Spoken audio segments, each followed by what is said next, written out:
bad. Good.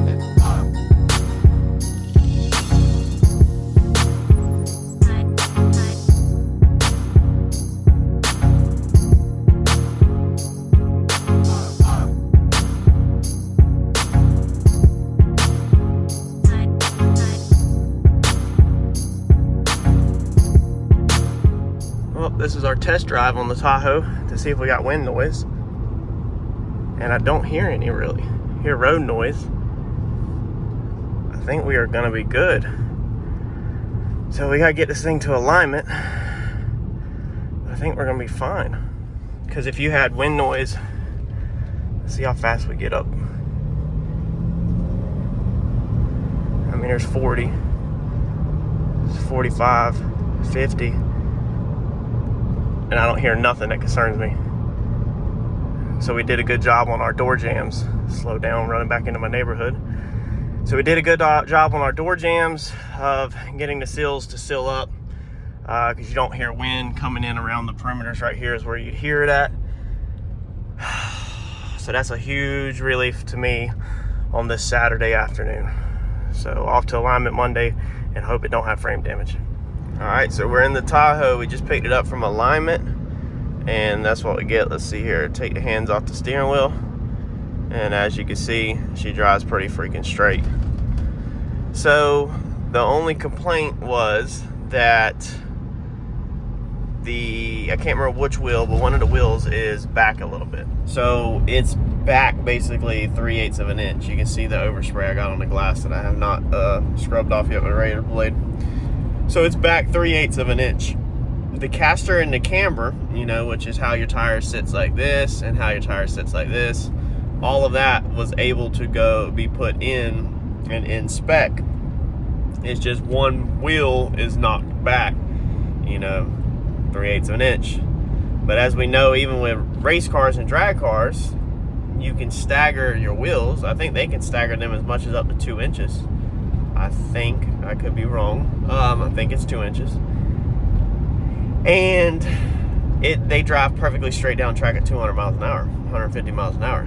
So your wheels can be, they don't have to be side by side perfectly for your alignment to be in spec. Now, obviously the frame is bent just a little bit. That's what he said. He has a background in salvage titles and stuff like that, so he understands the whole ordeal. But is it bent enough that we want to have it pulled? I don't think it is, personally. So, especially not right now. I think we need to move forward with this repair and continue putting everything together. And then maybe if we want to deal with that at a later date, we can. But, I mean, you're not going to have no tire wear. You're not going to have no, you know, irregular stuff. The only thing is if you were to like try to stuff some 35-inch mud tires underneath here or something, then one side's obviously going to be tighter than the other side to either the fender or the bumper. If it's back, it means the fender. One side's going to be tighter to the fender than the other side. But with us on factory size tires, you should clear just fine. He said that if it hits anything when everything is fully together, that you might have to do a little bit of trimming, but I don't think so. These tires are already pretty big in the wheel openings from the factory anyway. So I think it's perfectly fine.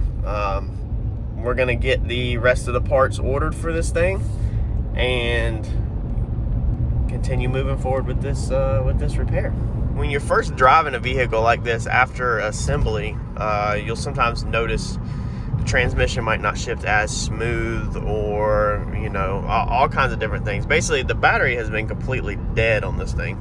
Our voltage is way down over there if you look over here. So we're definitely going to have to order a battery. The battery that was in this one is just not going to hold a charge. And sometimes with these new vehicles, being they are so full of electronics, when you first test drive them after being completely woke up from the dead, like this thing was put on a jump box and then I hit the road with it, the modules are still trying to learn and figure things out. So just keep in mind on your project, if you buy one from IAA or Copart or whatever, you know that if you slap a battery in a completely dead thing that has went completely dead and has no memory in the, you know, control modules, then it might take just a little bit to sort things back out, to relearn itself. Oh, the bumps, man, rolling into the shop. So just make sure you give that time. All right, so made it back to the shop. Got in a couple minutes of work on this thing this afternoon. So we went ahead and ordered the hood. We ordered the other headlight. We ordered both mirrors, missing the mirror caps so we could get a discount on them. We ordered both of the mirror caps for it, and we also ordered, let's see here, the trim piece for the quarter panel that's missing on the other side, and we ordered some clips for the diller. So I spent like another, let's see here, 500 and something on eBay today, and I spent 1,200 at the dealer today. So I shelled out a little over $2,000 on this project again today. This was the trim piece, if you remember, that was missing right here. So that piece, so we got that ordered, and then this afternoon I had time, like 5 minutes, to skim out a little dolphin glaze and start working the dolphin glaze on here. If you remember how the corner was damaged to the fender. It drove good on the way back, you know. We actually have to pull this piece right here.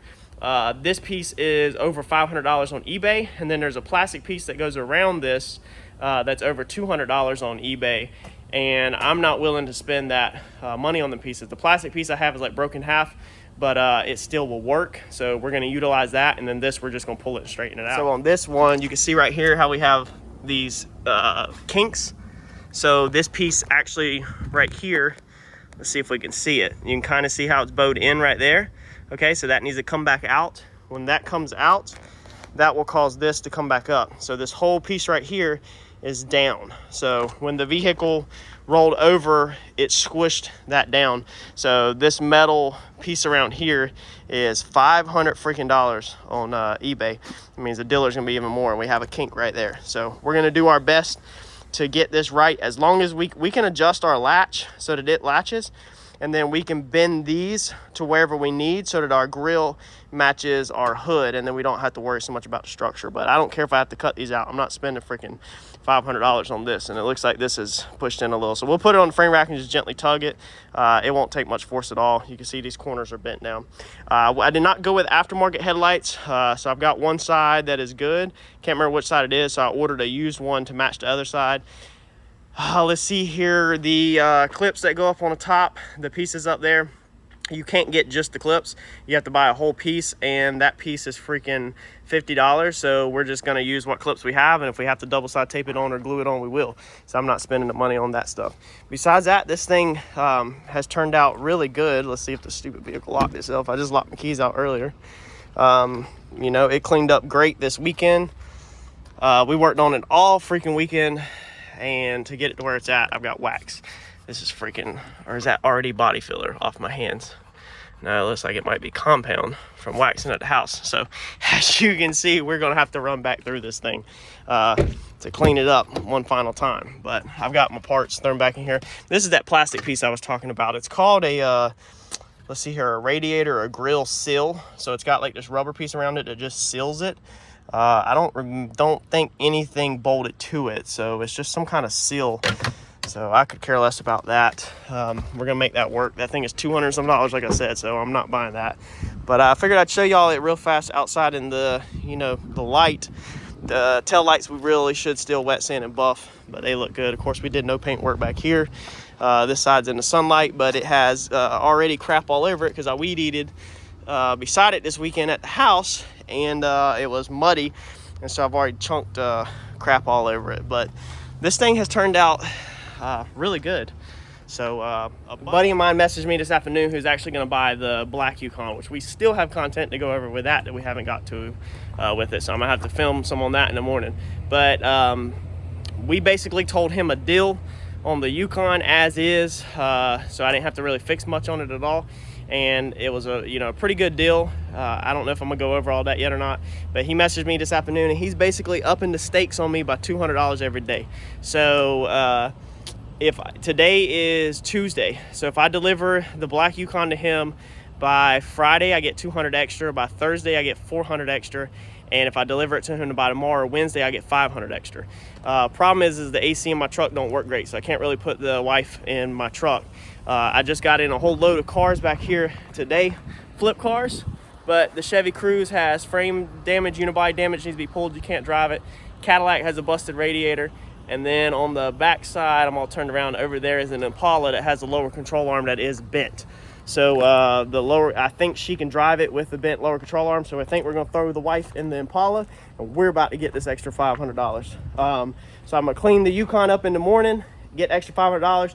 Windshield gets put in the Tahoe tomorrow, and then the hood should be here and all that. So the only thing I'm lacking, or will be lacking, is the headlight. The other headlight I ordered is coming out of California, and I don't think that's gonna make it this week. I think it's gonna be next week. But I might tape the old busted headlight in, and I might personally start driving this thing this weekend back and forth to the house to get some drive time on it to make sure there's no other issues. I'm gonna do the oil change on it probably tomorrow or the following day. So we're about to get at it on this thing, get it done, because nobody messages me and offers me more money to get something done, and I turn it down. So I'm getting this extra $500, and we're dumping the Yukon tomorrow. I told my buddy, I said, man, I'll walk. You want to pay extra $500 for me to get out of it tomorrow versus next week, because I originally told him it'd be next week. Then you got a deal. So he said he will gladly put his money where his mouth is and be here in the morning with cash. So we're about to bust tail. That's going to be a wrap on this little update. Just want to let y'all know it went through the frame alignment smooth. So we're smooth sailing now for the most part. Like, comment, subscribe, share, and I'll catch you on the next one. Thanks, y'all.